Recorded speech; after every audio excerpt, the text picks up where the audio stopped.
Q&A in a couple of weeks. There's going to be another Q&A. It's going to become a yearly ritual, so start leaving some questions. I just had to get that out of the way first thing, because I assume most people aren't actually going to watch all the way through the video. I assume people just maybe click on the video for like 20 seconds and then click off, if they click on at all.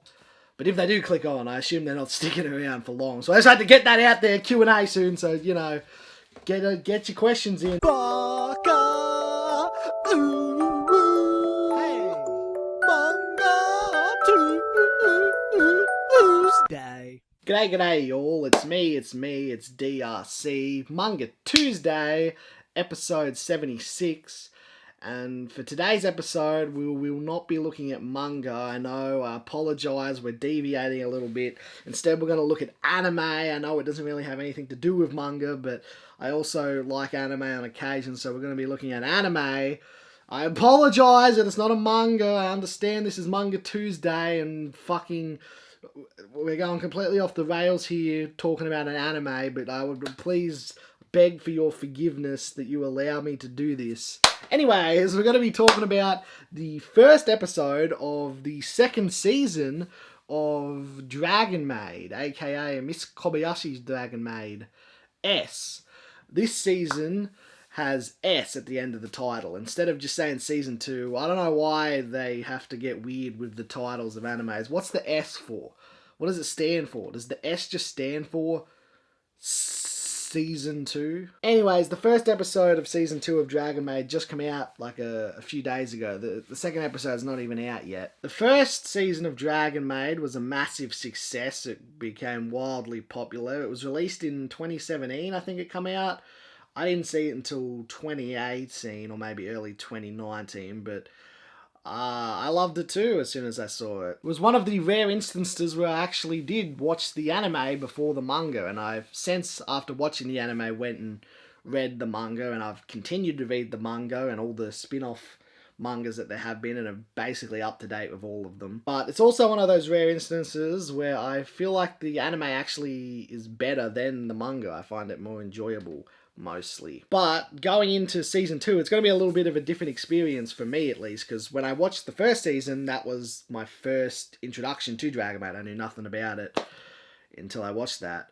But now I've read the manga, and so I basically kind of know a lot of the stuff that's going to happen in season 2. So that could potentially affect my enjoyment of the series. It's possible that just the reason I like the anime more than the manga in regards to the first season was just because I saw the anime first. This season 2 will end up being a good test for that to see if I actually think the anime is better than the manga. I'll basically know what's going to happen. I'm sure there'll be a lot of stuff that didn't happen. Like, there was a lot of stuff... There was a full episode in the first season that was just completely anime original content, so I would expect more of that. Anyways, season 2, episode 1.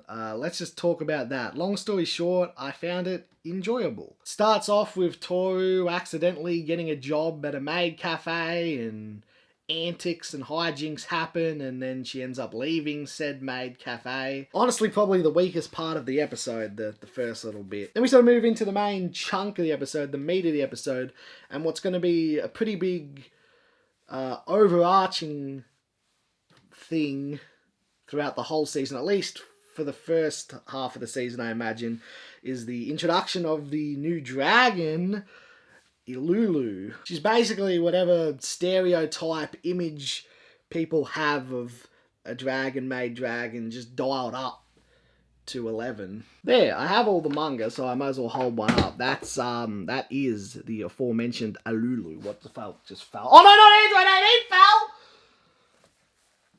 I'm sorry, Android 18. Please forgive me. I don't know how you fell, but it was an accident. It was an accident! Do you guys want to have a close-up look at Android 18? It's a really nice figure.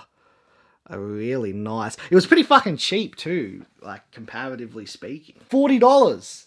AUD. Anyways, what was I saying? From what I remember from the manga, it's a little hazy, but from what I remember, well, I don't...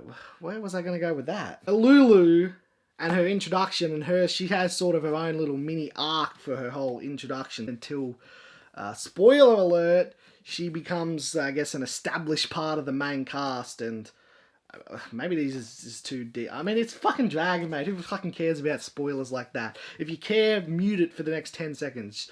She becomes a mainstay in the Kobayashi household. She just starts living with Kobayashi, and she just becomes one of the dragons. She almost kind of gets pushed to the side a little bit, I felt, after her sort of introductory arc. Once that's completed, it's like, okay, now, you know, we don't really care about you that much. She sort of becomes a lot less important. But I enjoyed the way her introduction was handled in the anime. You get a bit of an epic fight scene moment, and then later on in the episode, you get her trying to seduce Kobayashi, and, you know, some great comedic moments too, you know. And then sandwiched in between those two, just a little filler piece in between, with Shota and Luko. I don't know how to pronounce things, okay? With those two was the best moment of the entire first episode. 風電車カバン弁償教授200万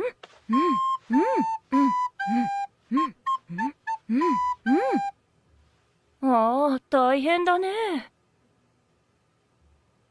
Anyways, my favourite character in Dragon Maid is Alma. She doesn't have a massive part to play in this episode. She's in it a little bit. A lot more than Kana. You know, Kana's a fan favourite. She's basically non-existent in this first episode. She's on screen for like what felt like a few seconds. I assume there'll be plenty of Kana moments in the rest of the season. I also hope there'll be plenty of Alma moments, because Alma got introduced kind of late into season 1. Like, it was either episode 7 or 8, I think she was introduced, and there was only like 12 or 13 episodes in the whole season. Once she does get introduced, she becomes pretty prominent and plays a big role and is in most scenes. I hope Alulu doesn't take up too much of the time. I don't know, she's an okay character, but she's probably still like the least favourite of the dragons for me. She's probably, I guess, just one of my least favourite characters in general. Not that she's bad, but probably just because she was introduced much later than all the rest, so I already sort of liked and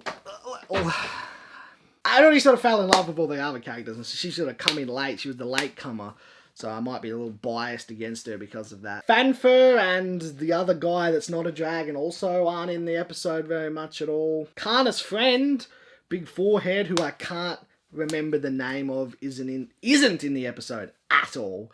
And in fact, Shota and Luko aren't really in it much. So hopefully all those characters, which are all great characters, don't get overshadowed too much by Alulu's presence and her whole introductory arc. I hope her introductory arc doesn't take up the full season. Like, there was sort of her introducing and then sort of like a climactic climax moment. I can't remember exactly what that climax was, but things sort of reach a moment and they get resolved, and then you go back to the status quo. I hope that doesn't happen right at the end of the season, and I would assume that it won't. I assume it would be sort of more of a mid-season climax, and then Alulu will just be sort of there. Anyways, I'm rambling, but that's what I do, you know.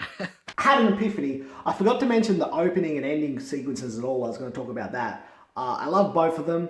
I think I prefer the season 1 opening. I think I definitely prefer the season 1 opening to the season 2 one, but the season 2 one's great, and both the endings are great. But the opening shows Alulu and a job she gets later on, as well as a character that gets introduced at that job that becomes a somewhat main character. So basically, the end of the season definitely isn't going to be the end of the initial introductory Alulu arc. She's definitely going to get settled in at some point in the season, because she only gets that job after she gets settled in, so to speak, you know, whatever. Anyways, so yeah, like I sort of said, I've read all the manga at least up to date with the physical releases, so I kind of know what happens, but I also forget a lot. Like, I can't really remember anything.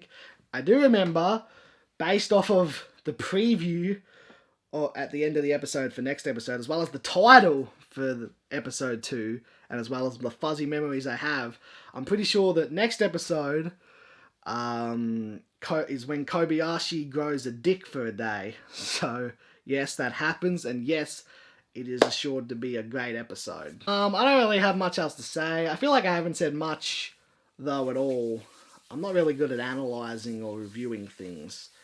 I'm not going to do this for every episode or anything, just for the first one. And maybe once the season is complete, I will do like an overall season 2 review. But based off the first episode, I would say, yeah, it's looking promising. It's looking to be just as solid as the first season was. Once season 2 wraps up, I guess, yeah, I will do a full season review and I'll do a full comparison between which I think is better, the manga or the anime. I guess that sums up the review. For the rating, I'll give the first episode a 7 out of 10. It was a solid episode. Look forward to the next one. As I mentioned at the beginning of the episode, there will be a Q&A on like right around my birthday, the same time as last year roughly. So I don't know how many weeks we have until then, but start leaving questions now. You can submit more than one question. In fact, actually you have to submit more than one question. That's a rule. You got to submit multiple questions.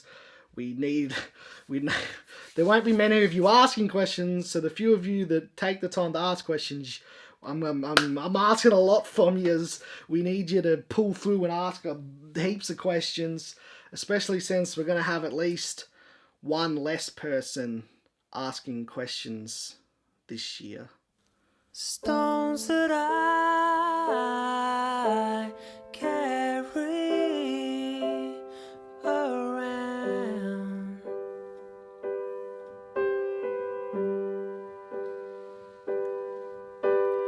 every stone a story that weighs me down.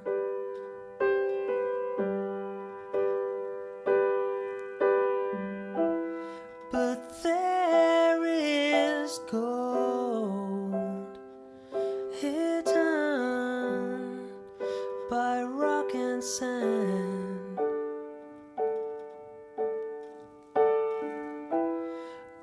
Anyways, that pretty much sums things up. You know what? I think I'll go back to actually reviewing a manga next week. It feels like I've been a while. I think I'll review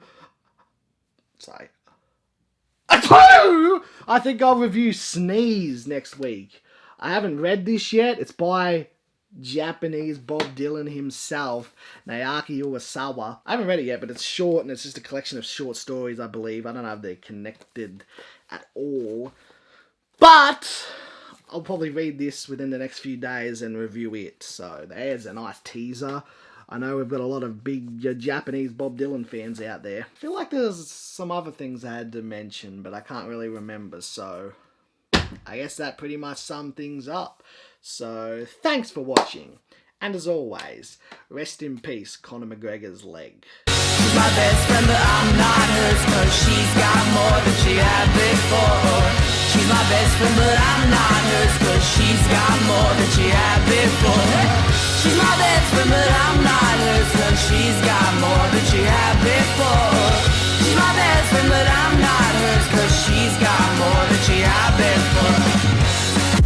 Fuck, I hope this episode isn't a long one. Please be under 10 minutes.